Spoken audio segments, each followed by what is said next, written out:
بسم اللہ الرحمن الرحیم۔ السلام علیکم ورحمۃ اللہ وبرکاتہ۔ میں نے زندگی میں ایک باپ کو دیکھا ہے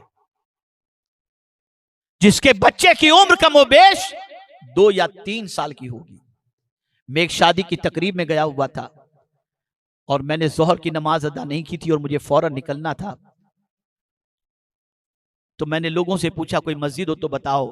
تقریب سے فارغ ہو کر سیدھا مسجد کی طرف گیا تو میں نے دیکھا مسجد میں ایک جوان باپ اپنے چھوٹے سے بچے کو لے کر موجود ہے۔ پہلے تنہا اس نے شاید نماز ادا کی،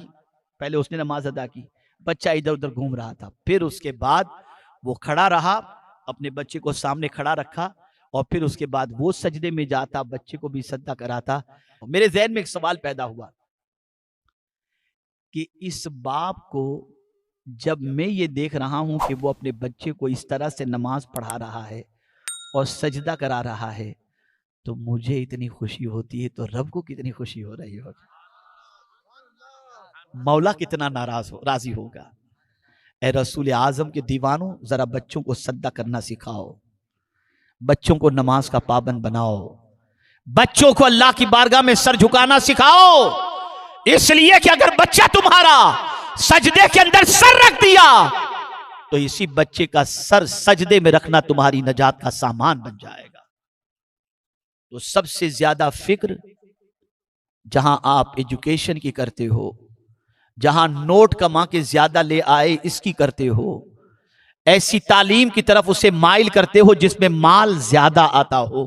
منع نہیں کرتا کہ آپ ڈاکٹر نہ بناؤ، انجینئر نہ بناؤ، لوئر نہ بناؤ، لیکن یاد رکھیں سب سے پہلے اسے نمازی بناؤ، اس کی فکر کرو سب سے زیادہ، اس لیے کہ یاد رکھنا جو بچہ بھی بے نمازی ہوتا ہے نا، اس بے نمازی بچے کی وجہ سے اللہ عز و جل ماں باپ سے بھی سوال پوچھے گا، اور ماں باپ کو اس بچے کے بے نمازی ہونے کے سلسلے میں تاکید نہ کرنے پر، محنت نہ کرنے پر اللہ رب العزت جل جلالہ کے عتاب کا شکار بھی ہونا پڑے گا۔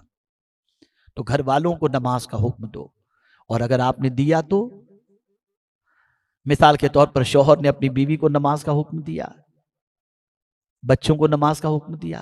اب سنیے، آقا کریم صلی اللہ علیہ وسلم فرماتے ہیں، اے اللہ 3 قسم کے لوگوں کے گھروں کو تو ہرا بھرا رکھنا، ان میں سے ایک خوش نصیب وہ ہے جو شوہر اپنی بیوی کو نماز کے لیے اٹھائے اور جو بیوی اپنے شوہر کو نماز کے لیے اٹھائے۔ اے اللہ اس کے گھر کو ہرا بھرا رکھنا، ہرا بھرا رکھنا۔ تو نماز کی پابندی کریں، اہل و عیال کو نماز کا پابند بنائیں۔ یہ ماں کی تربیت ہی تھی، کربلا کے تاجدار کی والدہ کی، خاتون جنت رضی اللہ تعالی عنہا کی تربیت ہی تھی کہ 72 زخم کے باوجود امام حسین نے کربلا میں سجدہ نہیں چھوڑا سجدہ۔ سر درد تو نماز کی چھٹی، پیٹ میں درد تو نماز کی چھٹی۔ کیا ہو گیا ہے مسلمانوں کو؟ ہاں، لیکن ایک بات خاص طور پر عرض کروں گا اور اسے ذہن میں رکھیں، ہر کسی امام کے پیچھے نماز نہ پڑھیں۔ نماز پڑھنا ہو تو پہلے امام کو دیکھیں کہ سینہ عشق مصطفیٰ کا مدینہ ہے یا نہیں ہے۔ اور میرے پیارے آقا صلی اللہ تعالی علیہ وسلم کے پیارے دیوانوں، اپنی نماز کو ضائع کرنے سے پرہیز کرو۔ ایک سوال جیسا کہ ایک بزرگ نے ایک شخص سے پوچھا تھا، انہی کے توسل سے میں آپ سے بھی پوچھتا ہوں۔ ایک شخص جس کو وہ بزرگ جب نماز کے لیے جا رہے تھے تو اس شخص سے جو دکان میں بیٹھا ہوا تھا، تجارت کر رہا تھا، اس سے بزرگ نے فرمایا اذان ہو چکی ہے، نماز کا وقت ہے۔ کہا حضور بس آپ بڑھیں، بس ایسے جیسے کہ آج لوگ کہتے ہیں۔ وہ گئے، نماز پڑھ کر کے لوٹے، اس کو مسجد میں نہیں پایا، اور مغرب کی نماز میں بھی وہ نہیں تھا، عصر کی نماز میں بھی نہیں تھا۔ بزرگ عصر کی نماز اور مغرب کی نماز دونوں مسجد میں ادا کیے۔ لوٹے، اس بندے سے کہا کہ تو نے نماز نہیں ادا کی، میں نے تو تجھے مسجد میں نہیں دیکھا۔ عرض کرتا ہے حضور آپ دیکھ رہے ہیں 1 منٹ کی فرصت نہیں ہے، 1 منٹ کی فرصت نہیں ہے، حضرت میں کیا کروں، اتنے گاہک ہیں۔ تو حضرت نے فرمایا کہ تو اگر اجازت دے تو میں تیری دکان کے اندر آ جاؤں. کہا حضور اب آپ کے قدم پڑ گئے تو اور برکت ہو جائے گی, آئیے تشریف لائیں. تو حضرت نے اس کی دکان کے اندر سونگنا شروع کیا ایک ایک چیز کو. اسے حیرت ہوئی, ڈبے پڑے ہوئے تھے, چیزیں پڑی ہوئی تھی, سونگ رہے ہیں اس کو. اسے حیرت ہوئی. اس نے کہا حضرت میں سمجھ نہیں پا رہا ہوں آپ کو سونگ رہے ہیں. کہا مجھے کہیں سے بھی تیرے استنجے کی بدبو, پیشاب پاخانے کی بدبو نہیں آتی. میں یہ سوچ رہا تھا کہ شاید تجھے نماز کا وقت نہیں ملا تو تو استنجا بھی دکان میں کر لیتا ہوگا, ساری چیزیں دکان میں ہی کر لیتا ہوگا. کہا حضرت ایسے کیسے ہو سکتا ہے؟ تو بولے بیٹا یہ بتاؤ کہ کاروبار تیرا شباب پر ہو, کسٹمر کی بھیڑ بھاڑ ہو اور تجھے پیشاب لگتی ہے تو کیا کرتا ہے؟ بولے حضرت وہ تو جانا ہی پڑتا ہے نا. جلال میں آئے وہ بزرگ, فرماتے نادان جسم سے نجاست نکالنی ہو تو تجھے ٹائم مل جاتا ہے, اور خدا کی بارگاہ میں سر جھکانا ہو تو تجھے ٹائم نہیں ملتا, تجھے ٹائم نہیں ملتا. خیال رزق تو ہے, رزاق کا خیال نہیں.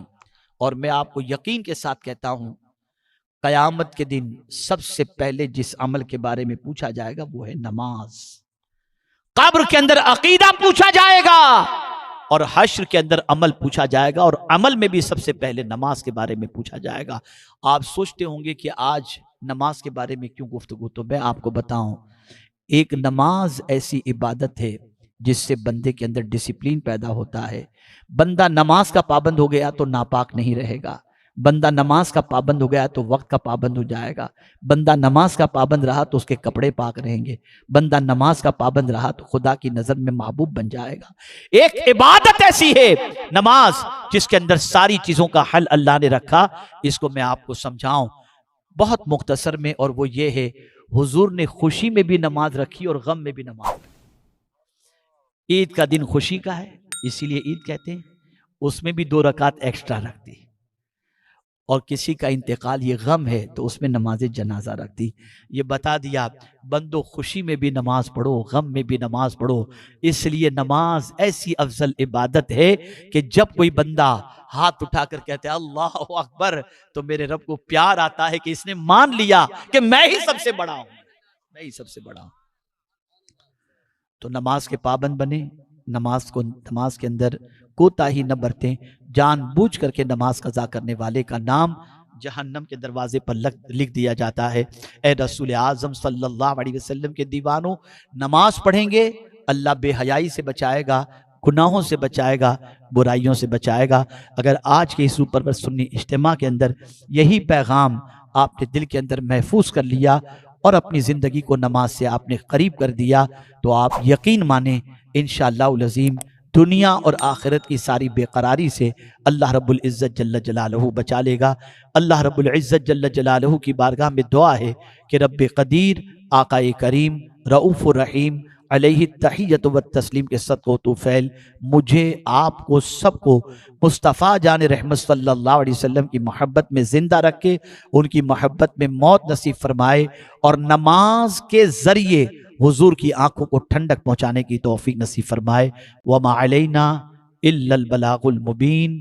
السلام علیکم ورحمۃ اللہ وبرکاتہ.